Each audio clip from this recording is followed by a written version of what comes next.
সব ধরনের ক্রীড়া ইভেন্টের সুযোগ সুবিধা রেখে চট্টগ্রামে বিশ্বমানের স্পোর্টস কমপ্লেক্স করার ঘোষণা দিয়েছেন বাংলাদেশ জাতীয়তাবাদী দল বিএনপির স্থায়ী কমিটির সদস্য আমির খুসরু মাহমুদ চৌধুরী। বলবো ডেমোক্রেটাইজেশন অফ দি স্পোর্টসকে ডেমোক্রেটাইজ করা।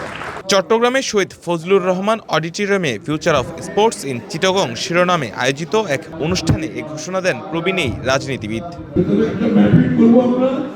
প্রত্যেক স্পোর্টসটাকে মাথায় রেখে আমরা একটা ম্যাপিং করবো, ম্যাপিং করে সিদ্ধান্ত নিয়ে আমাদের স্পোর্টিং কমপ্লেক্সটা করবো, সেটা আগে সবাইকে যাতে কেটে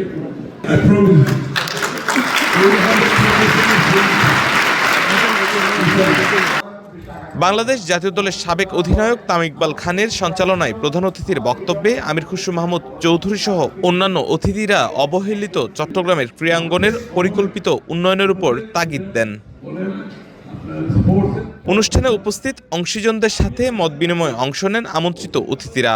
এ সময় চট্টগ্রামের ক্রীড়া উন্নয়নে বিভিন্ন সমস্যার কথাও তুলে ধরেন তারা।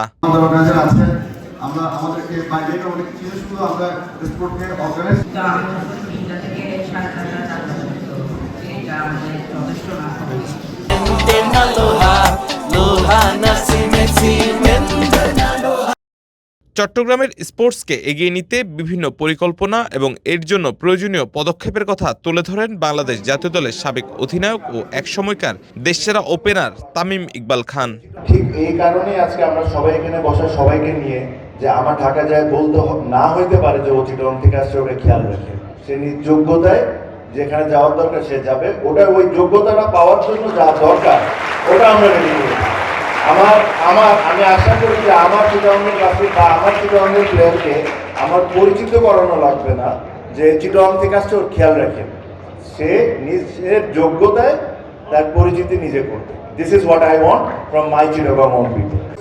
ক্রীড়া উন্নয়নে আয়োজিত মহতী এই অনুষ্ঠানে খেলোয়াড় সহ উপস্থিত ছিলেন ক্রীড়া সংগঠক, পৃষ্ঠপোষক ও ক্রীড়া অনুরাগীরা। এ সময় চট্টগ্রামের স্পোর্টসকে এগিয়ে নিতে দৃঢ় প্রত্যয় ব্যক্ত করেন অংশীজনরা। অনিক আখন্দ, কালের কণ্ঠ, চট্টগ্রাম।